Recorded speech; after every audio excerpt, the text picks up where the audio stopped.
wassalamu ala asyrafil anbiya'i wal mursalin Sayyidina Muhammadin wa ala alihi wa sahbihi ajma'in. Alhamdulillah, para jemaah dirahmati Allah Subhanahu wa taala. Pertama dan utama sekali kita memanjatkan kesyukuran kita kepada Allah dapat kita berkumpul di dalam tempat yang bahagia ini untuk menunaikan salat fardu zuhur.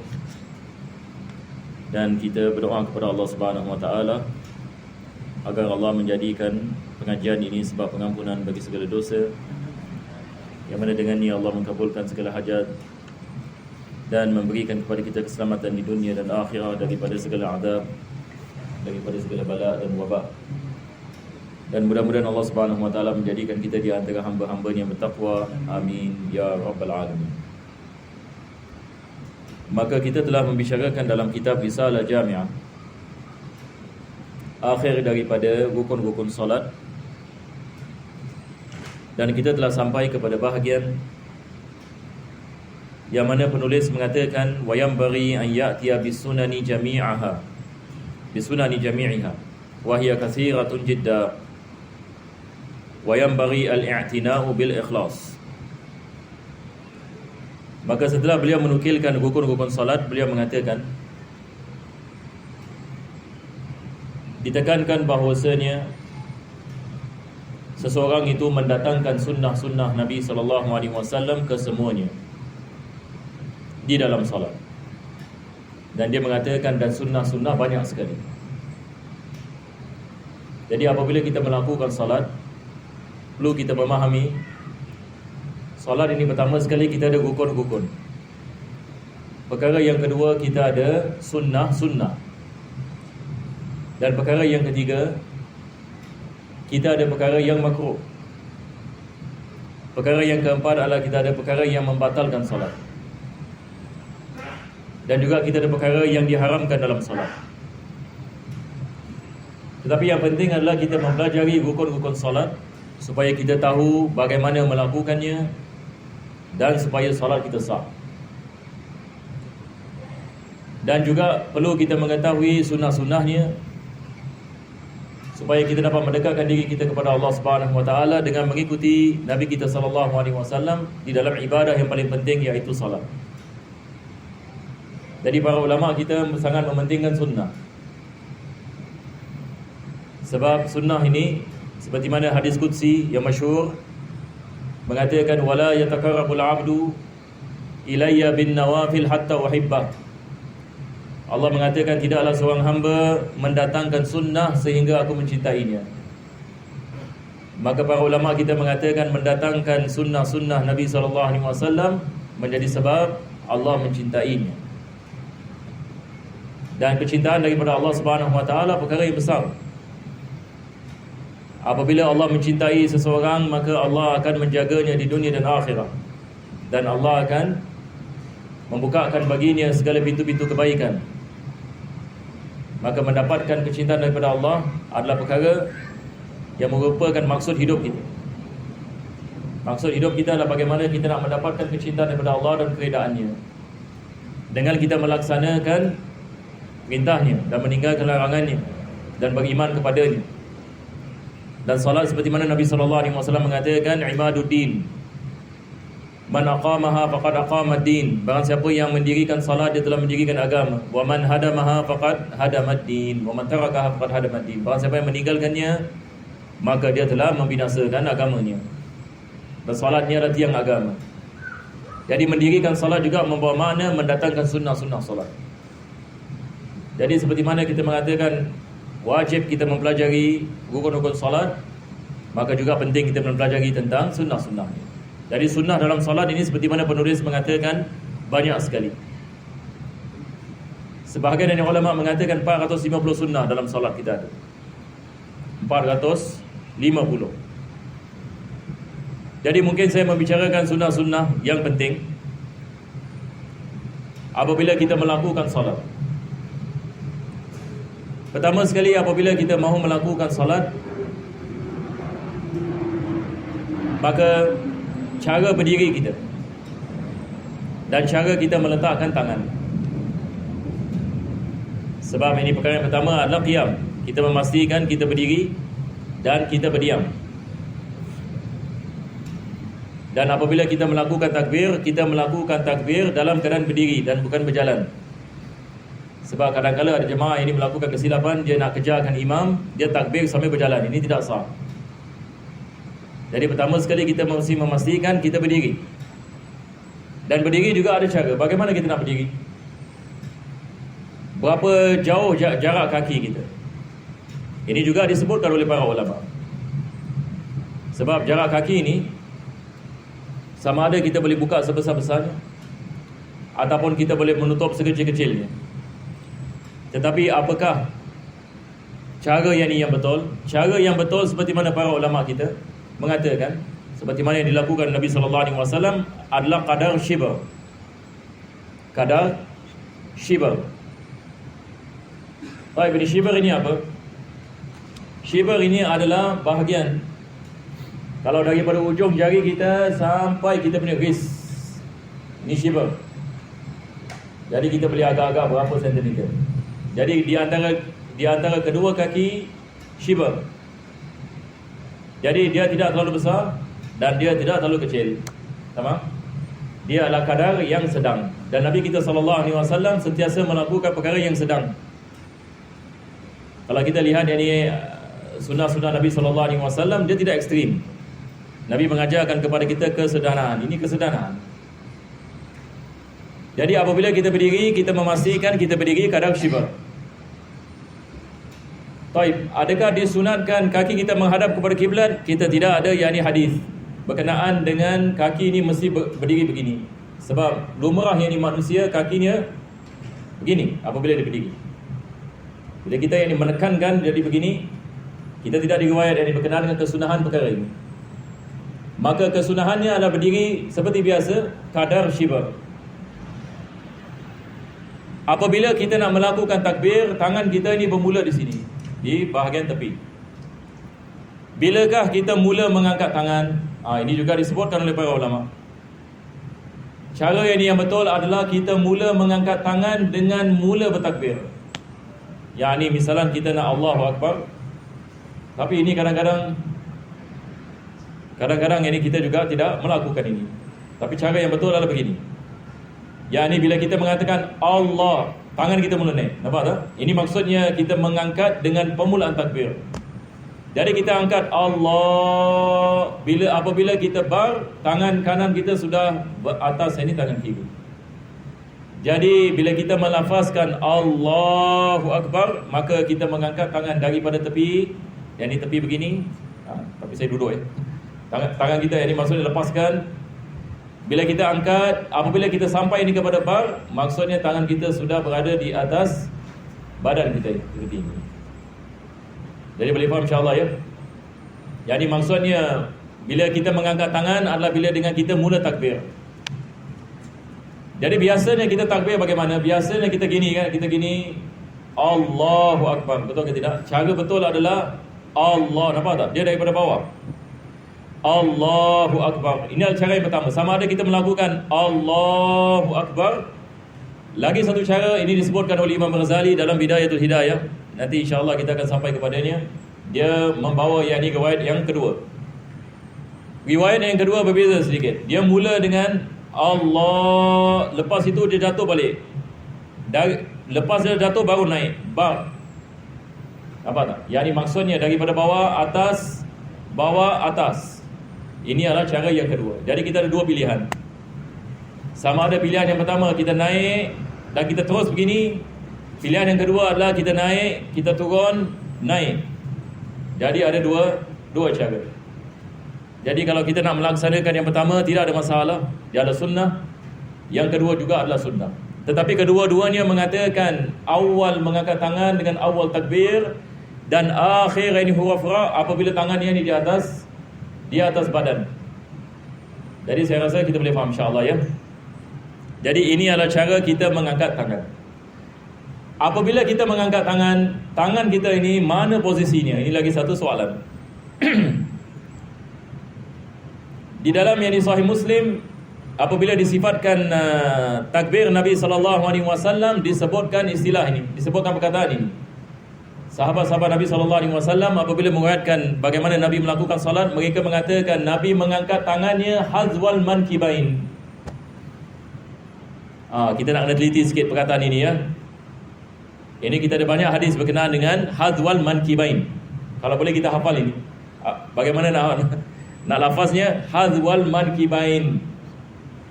Hazwal mankibain. Apakah yang dimaksudkan dengan hazwal mankibain? Ada dua makna hazwal mankibain.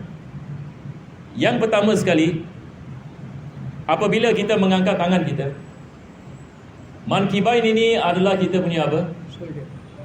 Bahu. Jadi Nabi SAW apabila dia mengangkat tangannya, dia punya tangannya tidak begini, tak keluar begini. Ini dah keluar daripada bahu, betul ke tidak? Had bahu ada kat sini. Jadi dia bukan begini dan dia bukan begini. Jadi dia dekat mana? Dia dekat bahagian bahu. Yakni bahagian bahu kita adalah kat sini. Ini dalam segi dia punya lebar. Manakala dia punya tinggi, dia adalah di bawah kita punya, apa kita panggil ini? Celuping kan? Apa telinga? Cuping. Cuping telinga. Celuping pula ya, salah ya. Al-Imam An-Nawawi beliau mensyarahkan, beliau mengatakan yang dimaksudkan dengan hadwal mankibain ini, makna yang kedua adalah kita punya jari kita bila kita buat begini. Jari kita ini dia adalah di atas paras kita punya cuping telinga. Maksudnya dia tidak tinggi begini bila kita angkat, dan dia tidak rendah begini. Tetapi dia adalah dia dalam segi bahu selari dengan bahu, dan dalam segi dia punya tingginya adalah kita punya cuping telinga di sini. Jadi dia bukan begini dan dia bukan begini, tapi dia begini. Dan dia balik ini kepada had bahu kita. Boleh insya-Allah. Ini yang dimaksudkan hadwal mankibain. Manakala jari kita tidak disunatkan kita tutup begini.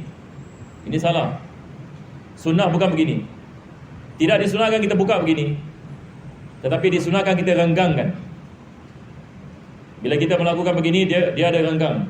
Dan tangan kita ini menghadap kiblat. Bukan begini, bukan begini, atau bukan begini, tapi adalah begini, menghadap ini kepada kiblat.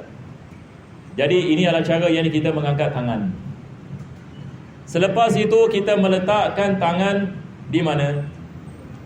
Kita memegang tangan kita begini. Sekarang tangan kita ni, tangan kanan ini. Tangan kanan ini kita memegang bahagian kita punya wrist tangan kiri. Kita genggam.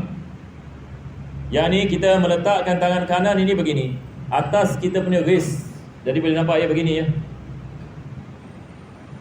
Ini adalah caranya. Ini adalah cara kita meletakkan ini tangan kita apabila kita melakukan salat. Yang ni kita mengambil ini tangan kanan, di mana kita genggam, kita tidak genggam di sini dan kita tidak genggam di sini. Tapi yang ni kita genggam ini di bahagian sini. Ini adalah kita punya wrist. Dalam bahasa Melayu apa kita panggil wrist? Ya? Bukan nadi ya. Lengan. Ala kulli hal bahagian ini. Boleh insya-Allah. Selepas itu di mana kita meletakkan kita punya tangan? Ada hadis Nabi SAW diriwayatkan ala sadr. Ala sadr. Kalau kita terjemahkan ini secara literal, apa maksud ala sadr? Sadar kita adalah bahagian dada kita. Ala sadar ini maksudnya atas dada. Tetapi Al-Imam An-Nawawi beliau mensyarahkan. Beliau mengatakan yang dimaksudkan atas dada adalah bahagian di antara pusat dengan dada, yakni di sini. Jadi dia bukan begini dan dia bukan di bawah pusat, tetapi di atas pusat.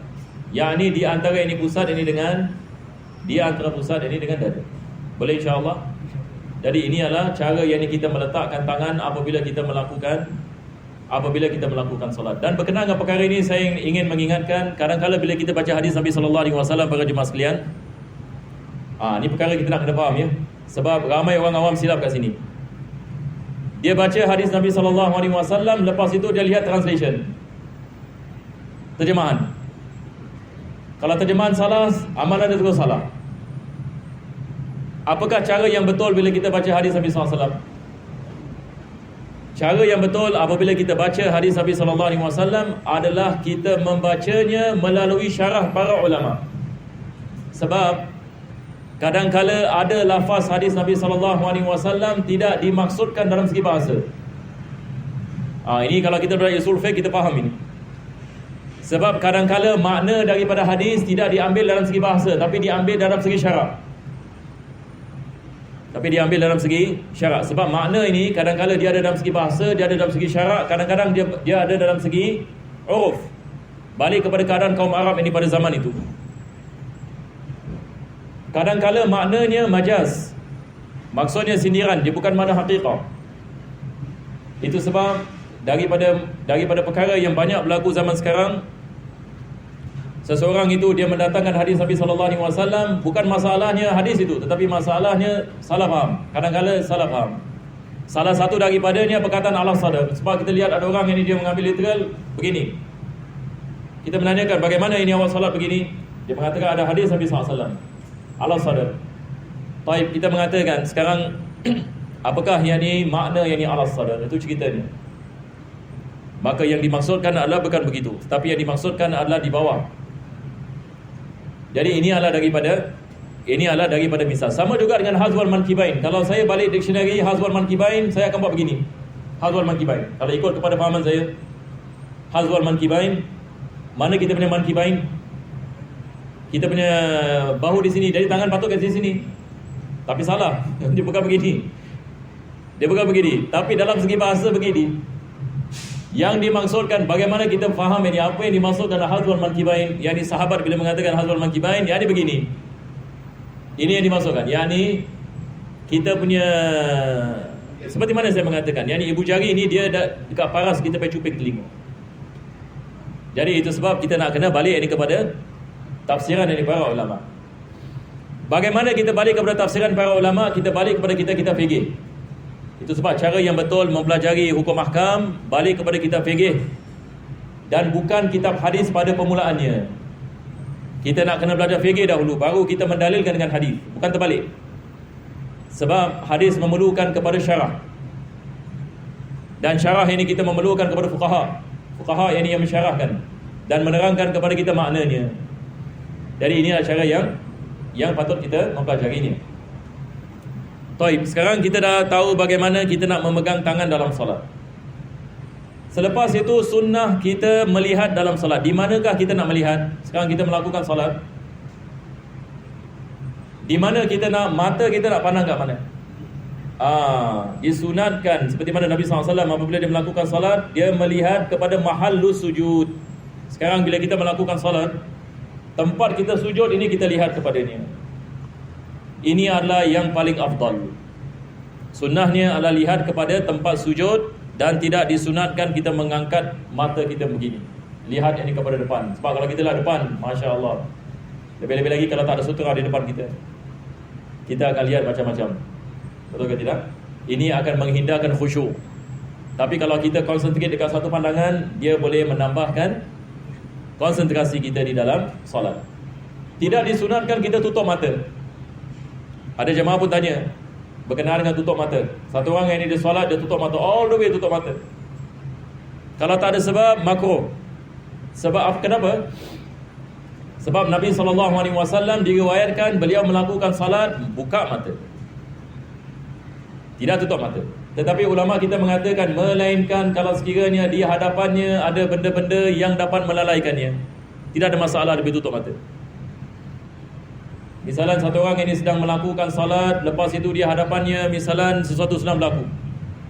Dia mengatakan kalau saya tak tutup mata saya, nampak saya punya pemikiran balik ini kepada apa yang sedang berlaku di hadapan saya. Lebih baik saya tutup mata, jadi saya boleh concentrate sikit. Ataupun di hadapannya ada wanita yang tidak tutup aurat sebagai misal. Dia mengatakan kalau saya tak tutup mata saya lihat kepada perkara yang diharamkan, maka ia boleh menjadi wajib. Yani kalau nak menghindarkan seorang daripada melihat kepada maksiat. Tapi asal sunnah adalah kita membuka mata. Dan kita melihat ini ke bawah.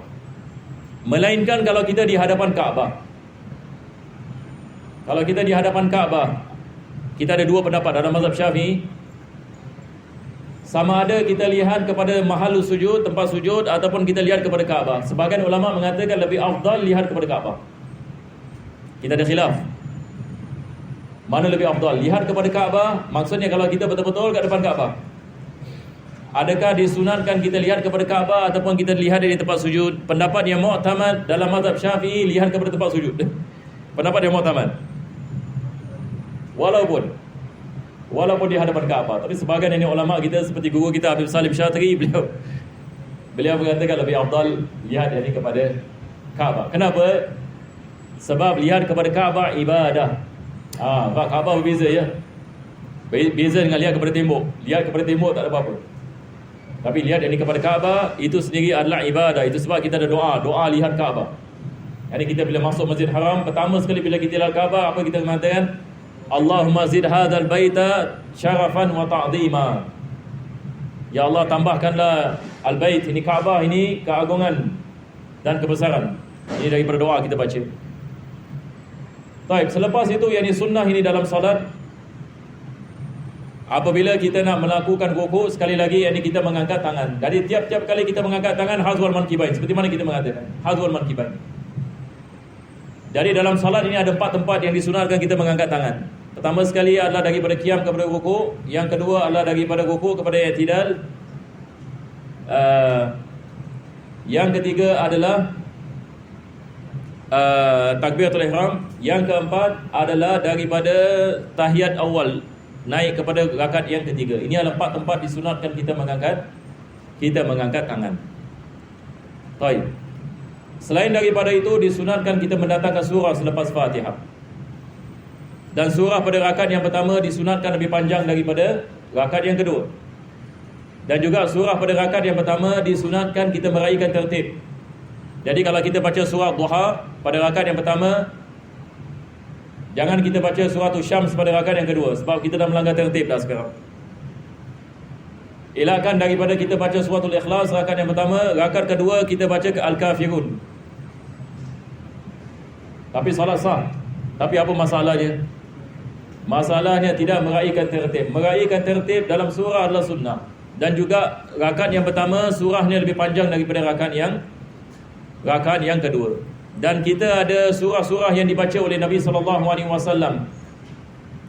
Sebagai misal, disunatkan pada hari Jumaat pagi, walaupun ini sudah tidak diamalkan lagi. Di Singapura sudah tidak diamalkan lagi. Semua masjid-masjid Singapura tidak mengamalkannya. Saya harap insya-Allah Masjid Khalid satu hari kita nak kembalikan sunnah ini. Pada rakaat yang pertama As-Sajdah, pada rakaat yang kedua Al-Insan. Jadi saya nak menanyakan, ada tak di Singapura mengamalkan ini? Rakaat yang pertama As-Sajdah, rakaat ini yang kedua Al-Insan. Al-Insan, hal ata 'alal insani hinun min ad-dahri lam yakun syai'an madhkura, sampai habis. Biasanya apa yang diamalkan adalah surah Sajdah dipotong 2. Ini yang biasa diamalkan. Tetapi ini sunnah Nabi SAW tiap-tiap minggu tanpa berbeza, beliau mendatangkan rakaat yang pertama Sajdah, rakaat yang kedua adalah Al-Insan. Ya saya? Al-Insan. Imam Zubair mendatangkan. Masya Allah, dari Masjid Khalid sahaja. Saya rasa. Ya, di masjid mana? Istighfar. Rakaat kedua Al-Insan. Alhamdulillah. Jadi saya salah ya tadi, minta maaf. Maksudnya ada juga yang di Singapura. Di Singapura ini mengamalkannya. Manakala solat Jumaat ini misalnya Nabi SAW baca rakaat yang pertama, sama ada dia mendatangkan Sabbih isma rabbikal a'la. Rakaat yang kedua hal ataka hadithul ghasyiyah. Ini yang biasa kita bawa dalam solat Jumaat. Ataupun yang pada rakaat yang pertama surah Al-Jumu'ah, rakaat yang kedua surah Al-Munafiqun. Ini pun jarang yang ini didatangkan. Zaman sekarang kita datangkan Sabbih isma rabbikal a'la dengan Al-Ghasyiyah pun orang komplain. Orang cakap lama, panjang sangat. Apa lagi kalau kita baca ya daripada rakaat yang pertama, Subhanallahi ma fis samawati, ini suratul Jumaah. Rakaat yang kedua ini surah Al-Munafiqun. Kita tak tahu ini berapa banyak komplain ini akan masuk lagi. Ala kulli hal, ini adalah beberapa misal yang ni surah yang dibaca oleh Nabi sallallahu alaihi wasallam. Salat Maghrib Nabi mendatangkan Qisar, surah Al-Qisar. Ini penting kita nak kena faham ya. Ini senang kita nak amalkan. Ini kita semua boleh amalkan ini, insya-Allah. Apa yang dikenali sebagai qisar al-mufassal. Salat maghrib. Qisar al-mufassal dia adalah daripada surah Duha sampai surah An-Nas. Jadi rakaat yang pertama kita boleh baca Ad-Duha, rakaat yang kedua kita boleh baca Alam Nashrah, ataupun rakaat yang pertama kita baca Alam Tara Kaifa Fa'ala Rabbuka bi Ashabil Fil, rakaat yang kedua kita baca Li Ila fi Quraisy. Ini sunnah. Jadi solat maghrib tidak disunatkan kita baca misalan Sabbih isma rabbikal a'la. Solat maghrib ini tidak disunatkan. Ini bercanggah dengan sunnah. Begitu juga tidak disunatkan kita baca Hal ataka hadisul ghashiyah ataupun suratul Mulk pada solat maghrib. Tidak disunatkan. Jadi solat maghrib paling senang sekali. Kita mendatangkan qisar al-mufassal. Mudah-mudahan Allah Subhanahu wa taala memberikan kepada kita taufik ini, insya-Allah taala. Disebabkan masa, para jemaah sekalian saya berhenti di sini, melainkan kalau jemaah ada yang nak menanyakan soalan, bolehlah tanya insya-Allah. Kalau tidak ada, insya-Allah kita berhenti di sini dan kita akan sambung insya-Allah pada lain kali. Bismillahirrahmanirrahim. Alhamdulillahirabbil alamin. Allahumma shalli wa sallim ala sayyidina Muhammad wa ala ali sayyidina Muhammad. Rabbana atina fid dunya hasanah fil akhirati hasanah wa qina adzabannar. Amin. Sallallahu ala sayyidina Muhammadin wa ala alihi wa sahbihi wa sallam. Alhamdulillahirabbil alamin. Al-Fatihah. A'udzu billahi minasyaitonir rajim. Bismillahirrahmanirrahim.